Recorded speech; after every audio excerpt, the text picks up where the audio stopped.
Bismillahirrahmanirrahim. My name is Dr. Taimur and I'm from CyberDoc. And today the topic that we are going to discuss is systemic hypertension and its management. So first जो चीज़ जो आपको पता होनी चाहिए वो है कि hypertension को जो है हम लोग क्लासीफाई जो है वो कैसे करते हैं. सो 95% ऑफ दी के केसेस जो हैं हाइपरटेंशन के they are of essential hypertension और बाकी के जो 5% केसेस हैं they are of secondary hypertension in which there is a specific cause toward hypertension that only covers only 5% of the hypertension. So first we need to know that what is normal blood pressure. जो normal blood pressure है it is less than 120 by 80 and that is followed by your pre-hypertensive group in which the blood pressure goes from 121 to 139 systolic, and when you talk about diastolic one it goes from 80 to 89. और इसके बाद आपकी class 1 hypertension आ जाती है. Class 1 hypertension जो है इसमें जो सिस्टलिक ब्लड प्रेशर होगा वो 140 से लेकर 159 तक होगा और जो डायस्टोलिक ब्लड प्रेशर होगा वो 90 से लेके जो है वो 100 तक जो है वो रेंज करेगा. ठीक है. और इसके बाद जो है जो नेक्स्ट कैटेगरी है जिसको हम स्टेज 2 और क्लास 2 हाइपरटेंशन कहते हैं उसमें blood pressure 160 over 110, 160 systolic and 110 diastolic के इक्वल या इससे अबव जो है इतना ब्लड प्रेशर जो है वो आ जाता है कैटेगरी के अंदर. आपकी क्लास 2 हाइपरटेंशन की कैटेगरी के अंदर जो है वो आ जाता है. इसके बाद हम लोग बात करेंगे अगर आपका ब्लड प्रेशर जो है 180 over 110 से ज़्यादा है so this is your severe hypertension. This comes under the heading of severe hypertension. So now let's talk about the diagnosis of hypertension. So hypertension को जिस वक्त आपने डायग्नोज करना है तो आपने दोनों बाजुओं से जो है वो ब्लड प्रेशर को चेक करना है, राइट और left arm. And in some scenarios ऐसा होगा कि देर यू कैन एनकाउंटर के एक बाजू में जो है वो ब्लड प्रेशर जो है वो दूसरे से ज़्यादा है और अगर जो है एक बाजू में ब्लड प्रेशर का डिफरेंस दूसरे बाजू से 20 mm ऑफ मर्करी से ज़्यादा हो जाता है तो इसके पीछे मोस्ट लाइकली कोई ना कोई कार्डिक पैथोलॉजी हो सकती है, कोई रीनल पैथोलॉजी हो सकती है, पेरिफेरल वेस्कुलर डिजीज़ हो सकती है और पेशेंट कुड बी डायबिटिक. तो इन दैट केस आपने जो ब्लड प्रेशर चेक करना है वो उसी आर्म से लेना है जिसमें ब्लड प्रेशर जो है वो ज़्यादा था. अब ब्लड प्रेशर एक ऐसी वैल्यू है जो चेंज होती रहती है. जिस तरह की एक टर्म है white coat hypertension. So white coat hypertension is like whenever a patient enters into the doctor's clinic the blood pressure rise by a parameter of 20. So the authorities have recommended the two methods to measure the blood pressure in that case. One is the ambulatory blood pressure monitoring and other one is the home blood pressure monitoring. So ambulatory जो blood pressure monitoring है इसमें जो है patient का blood pressure जो है at least 1 घंटे में जो है आपने 2 दफ़ा लेना है और वर्किंग आवर्स में like from 8 in the morning till 10 at the night तक जो है आपने ब्लड प्रेशर जो है चेक करना है पेशेंट का और एटलीस्ट आपने 14 जो आपकी वैल्यूज़ हैं जो आपने 14 टाइम्स जो मेजर किया है उनका मीन जो है आपका एम्बुलेटरी ब्लड प्रेशर होगा. और एम्बुलेटरी ब्लड प्रेशर के अंदर अगर पेशेंट डिक्लाइन कर रहा है या पेशेंट को बहुत ज़्यादा प्रॉब्लम है, ही सेज के that I can not stay in the hospital for that long and you are going to check my blood pressure every 2 times every hourly, तो आप जो है उसको होम मॉनिटरिंग जो है वो रिकमेंड कर सकते हैं. अभी होम मॉनिटरिंग में ये है कि आपने कम से कम उसको 7 दिन का जो है वो टाइम देना है कि वो 7 दिन अपना ब्लड प्रेशर जो है वो सुबह शाम जो है वो चेक करवाए और उसके बाद जो है वो वैल्यू आपके पास आए. अब इसमें एम्बुलेटरी में और होम ब्लड प्रेशर मॉनिटरिंग में जो हमारे पास जो वैल्यूज़ आती हैं उसमें क्लास 1 और क्लास 2 स्टेज 1 और स्टेज 2 जो आपकी हाइपरटेंशन है इसकी वैल्यूज़ का डिफरेंस आ जाता है. अगर तो पेशेंट का एम्बुलेटरी या होम ब्लड प्रेशर जो उसकी मॉनिटरिंग है वो 135 over 85 आ रही है so this is your class 1 hypertension in that case. और अगर पेशेंट की जो है एम्बुलेटरी ब्लड प्रेशर मॉनिटरिंग या होम ब्लड प्रेशर मॉनिटरिंग जो है वो 150 तक 150 सिस्टोलिक और 95 डायस्टोलिक आ रही है तो then you can consider it that this is your class 2 hypertension. So this is how you are going to diagnose the hypertension in that case, by ambulatory and by home blood pressure monitoring. So the next very important concept we need to learn here is the end organ damage. So what is end organ damage? In terms of hypertension, you can consider it that it is end organ damage results इस वजह से होता है because of the constriction of the vessels due to hypertension, जो है and organ damage होगा. अगर आप एंड ऑर्गन डैमेज को आप डिफरेंट एरिया वाइज जो है वो लेकर चलें आप, तो अगर आप ब्रेन में आएंगे तो ब्रेन में जो है एंड ऑर्गन डैमेज की वजह से पेशेंट को जो है वो हेमरेज हो सकता है, पेशेंट को सबरेक्नाइट हेमरेज हो सकता है, पेरेन्काइमल हेमरेज है, सबरेक्नाइट हेमरेज है, सेरेब्रल एडीमा की वजह से वो सेरेब्रल एडीमा डेवलप हो सकता है, हाइपरटेंसिव एनकैफ जो है वो डेवलप हो सकता है, पेपिलोडीमा जो है वो डेवलप हो सकता है, और इसके अलावा जो है इवन जो है वो फिट्स वगैरह भी जो है वो पेशेंट्स को जो है बढ़ जाते हैं. अगर आप लार्ज वेसल्स की बात करेंगे एंड ऑर्गन डैमेज के अंदर, तो लार्ज वेसल्स में ये चीज़ हो सकती है कि अगर कोई आर्टरी के अंदर एन्यूरिज्म जो है वो प्रेजेंट है, वो रप्चर हो सकता है, या पेशेंट को जो है एओर्टिक डायसेक्शन जो है उसकी पॉसिबल है, या वो बड़ी तेज़ी से जो है उसकी अथीरोस्क्लेरोसिस जो है वो पेसअप जो है वो हो जाएगी, वो बढ़ जाएगी.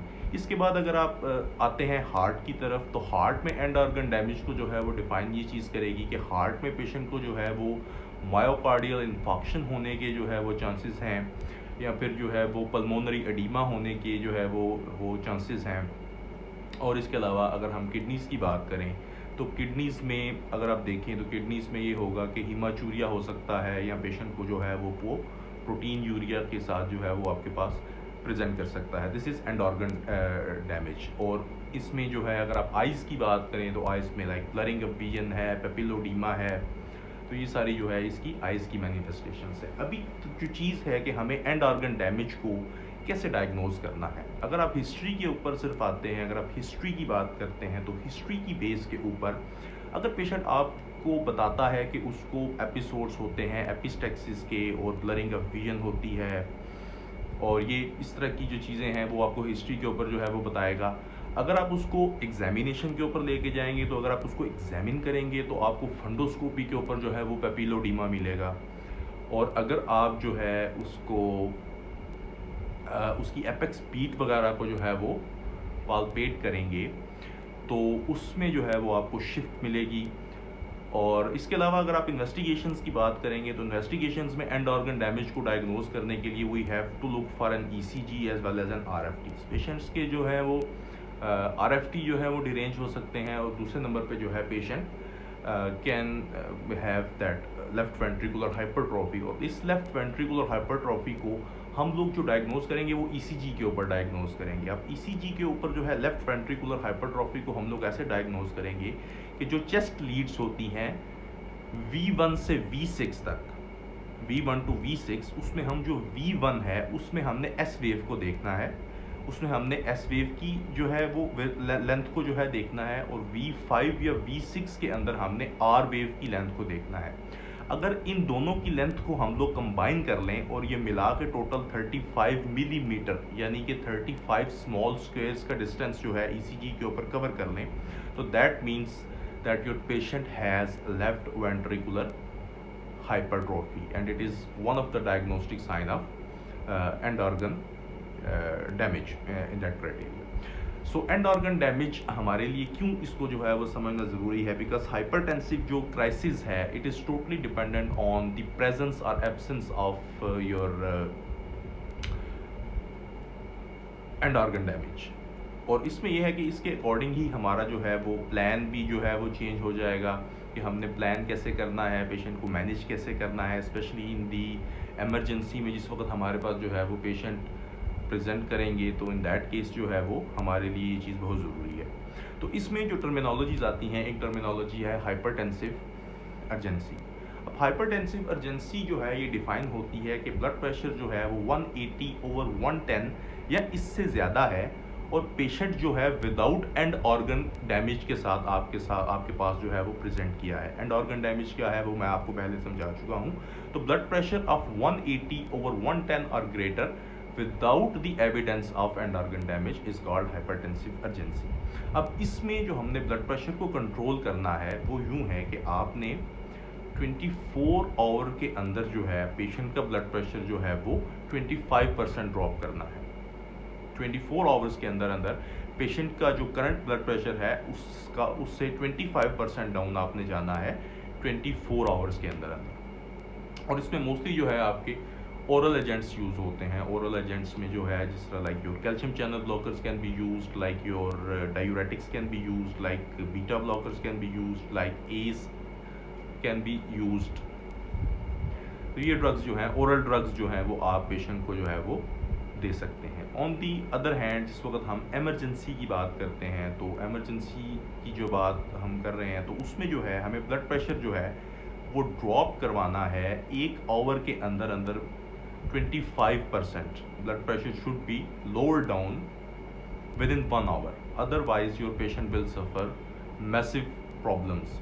एंड ऑर्गन डैमेज जो है हो जाएगा, जो मैंने पहले एक्सप्लेन किया। ब्रेन हेमरेज हो सकता है, एमआई हो सकती है, पल्मोनरी एडीमा हो सकता है, सेरिब्रल जो है वो उसको हाइपरटेंसिव एनकैफ जो है वो पेशेंट को जो है वो हो सकता है इस सारे सिनेरियो के अंदर। तो इसके लिए जो एजेंट्स यूज़ करते हैं वो पारेंटल जो है वो मेडिकेशंस को जो है वो प्रेफर किया जाता है over oral because of our target. अब इसमें जो चीज़ है वो हमारे पास ये है कि जो ड्रग्स हम लोग यूज़ करते हैं most common that is your लेबिटालोल।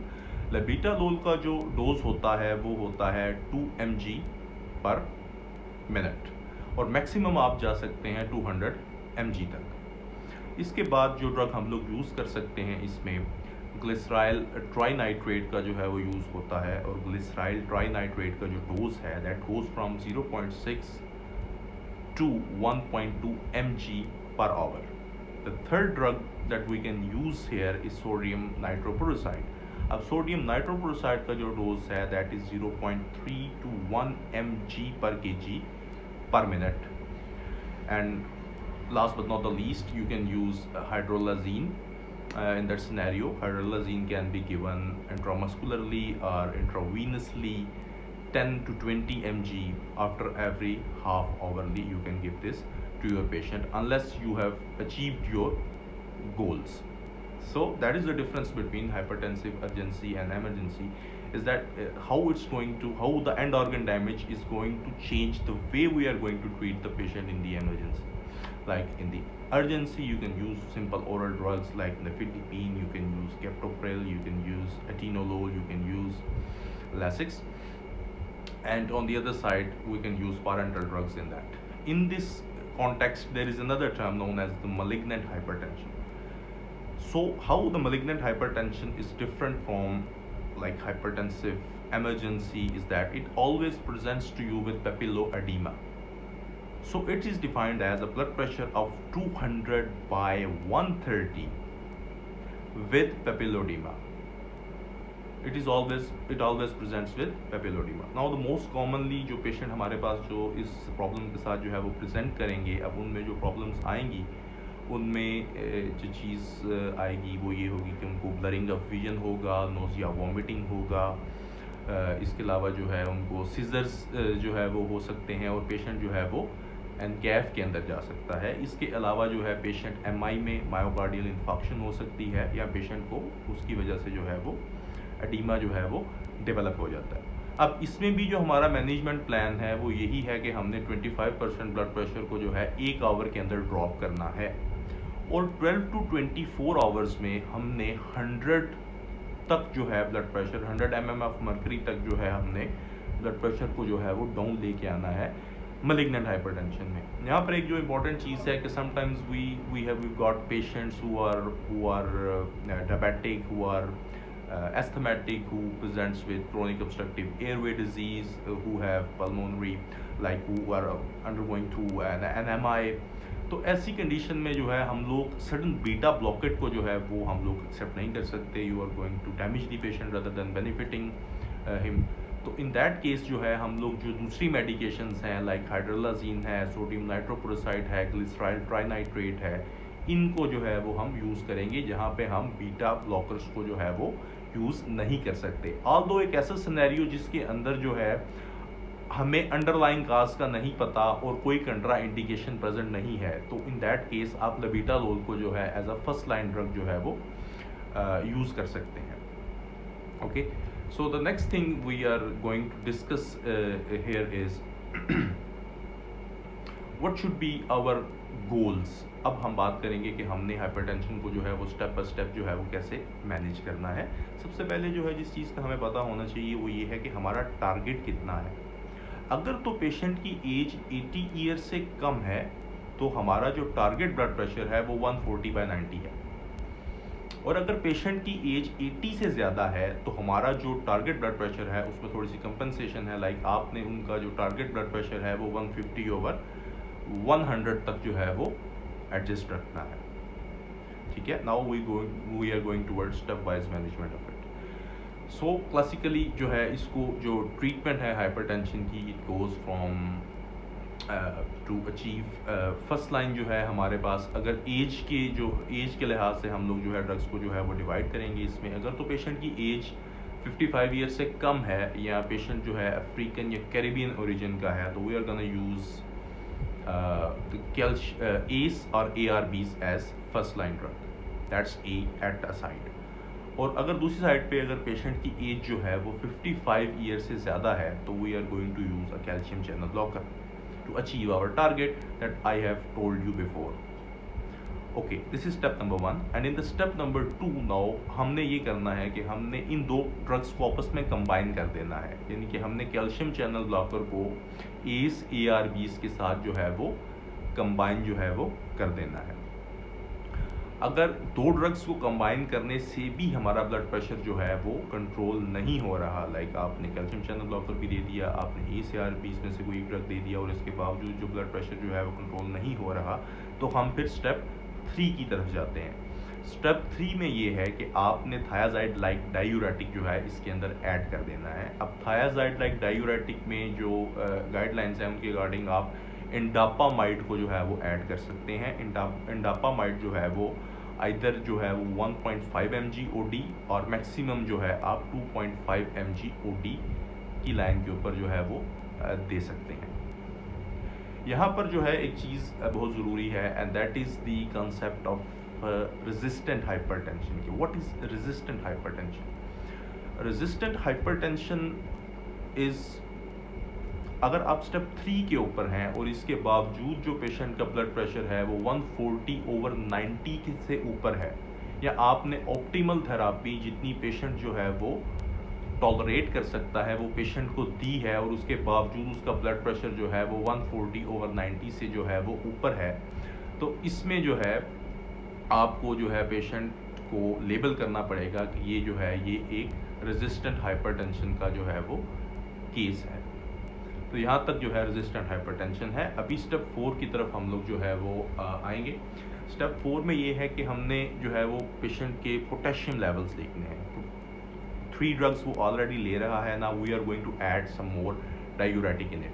तो अगर तो पेशेंट का पोटेशियम लेवल जो है वो 4.5 से कम है तो हम लोग पेशेंट को एल्डक्टोन, स्पाइरोनोलैक्टोन, पोटेशियम स्पेयरिंग जो है वो डायूरेटिक है वो जो है दे सकते हैं. और लेकिन अगर वो इससे ज़्यादा है तो हमने फिर थायाजाइड की तरफ जो है वो मूव करना है. और अगर यहाँ तक भी जो है वो पेशेंट डोज इंक्रीज़ करने के बाद अगर पेशेंट जो है टॉलरेट नहीं कर पाता डायूरेटिक थेरापी को, तो इस स्टेप में हम ये करेंगे कि स्टेप 4 में हम लोग डायूरेटिक ऐड करने की बजाय we are going to add either an alpha और a beta blocker inside it. हम उसकी जगह पे जो है वो अल्फ़ा और बीटा ब्लॉकर को जो है वो रख देंगे. इसके बाद इसमें कुछ सिनेरियोज़ में कुछ हमारे पास मैनेजमेंट के एतबार से अगर हम बात करें तो कुछ स्पेशल केसेस आते हैं. स्पेशल केसेस में कुछ जो ड्रग्स हैं वो हमारी लाइक वो फर्स्ट लाइन जो है वो ड्रग बन जाती हैं, वो ड्रग ऑफ चॉइस बन जाती हैं जिस वक्त हम बात करते हैं. जिस तरह अगर कोई डायबिटिक पेशेंट हमारे पास आता है तो पहली तो बात ये है कि डायबिटिक पेशेंट में जो टारगेट ब्लड प्रेशर है it should be less than 130/80. इसमें जो टारगेट ब्लड प्रेशर है वो 130/80 और इससे लेस जो है वो टॉलरेटेड है डायबिटिक के अंदर. नॉर्मल पेशेंट के अंदर जो हमारा टारगेट ब्लड प्रेशर था वो 140/90 था, या अकॉर्डिंग टू एज अगर 80 से ऊपर है तो 150/100 इज टॉलरेटेड.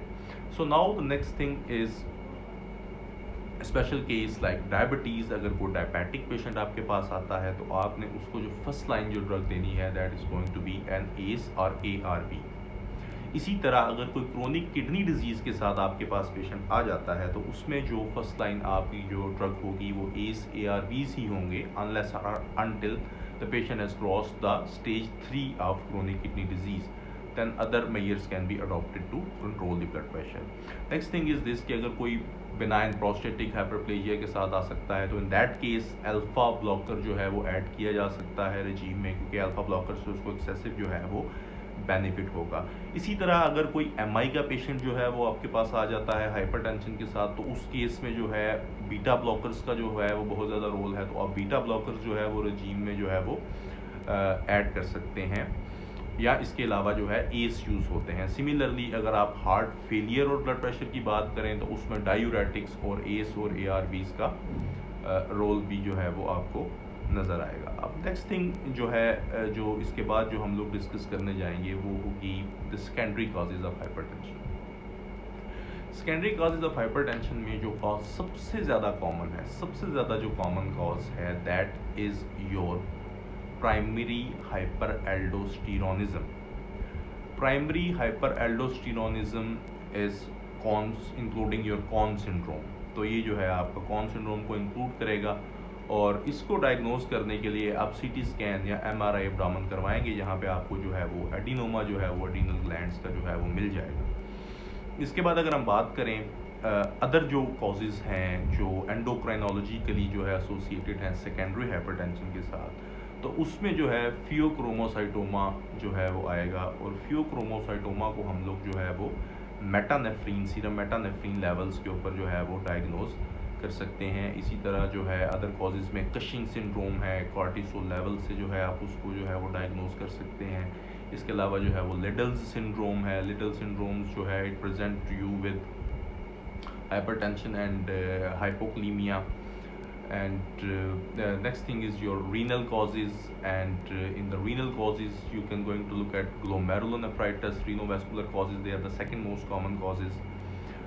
तो इसमें जो है आपके glomerulonephritis आ जाता है, then there come your pyelonephritis, then there comes your polycystic kidney disease, and renal artery stenosis is there, and reflux associated scarring. अब जो है आपका जो ग्लोमेरुलोनेफ्राइटिस है वो यूरिनारी के ऊपर जो है वो डायग्नोज हो जाएगा। जो आपका पॉलीसिस्टिक किडनी डिजीज़ है अल्ट्रासोनोग्राम के UV के ऊपर जो है वो डायग्नोज हो जाएगी। इसी तरह जो आपका जो रिफ्लक्स एसोसिएटेड स्केरिंग है ये जो है वो DMS स्कैन के ऊपर जो है इसको डायग्नोज जो है वो किया जा सकता है। रीनल आर्टरी स्टेनोसिस जो है वो डॉपलर अल्ट्रासाउंड से जो है हम लोग डायग्नोज कर लेंगे। इसके अलावा जो कॉजेज़ आ जाते हैं उसमें फाइब्रोमस्कुलर जो है वो डिस्प्लेजिया जो है वो उसके साथ जो है वो पेशेंट आपके पास प्रेजेंट करेगा। इसके बाद अगर हम बात करें अदर कॉजेज़ की तो उसमें जो है वो आपका अदर कॉजेज़ आ जाते हैं, उनमें कोऑप्टेशन ऑफ एओर्टा आ जाएगा, यूज़ ऑफ एनसेट्स आ जाएगा, प्रेगनेंसी आ जाएगी, यूज़ ऑफ स्टीराइड्स आ जाएगा, मोनोअमाइनो ऑक्सीडेज इनहिबिटर्स जो हैं वो इसके अंदर जो है वो शामिल होंगे। तो ये जो है मोस्टली कॉजेज़ हैं जो है वो सेकेंडरी हाइपरटेंशन के जो है वो कॉजेज़ हैं। और इसके बाद जो है the next video I am going to discuss you with hypertension and pregnancy. For this please stay tuned with me. Thank you very much for watching, and please like and subscribe to my channel for more videos. Thank you very much.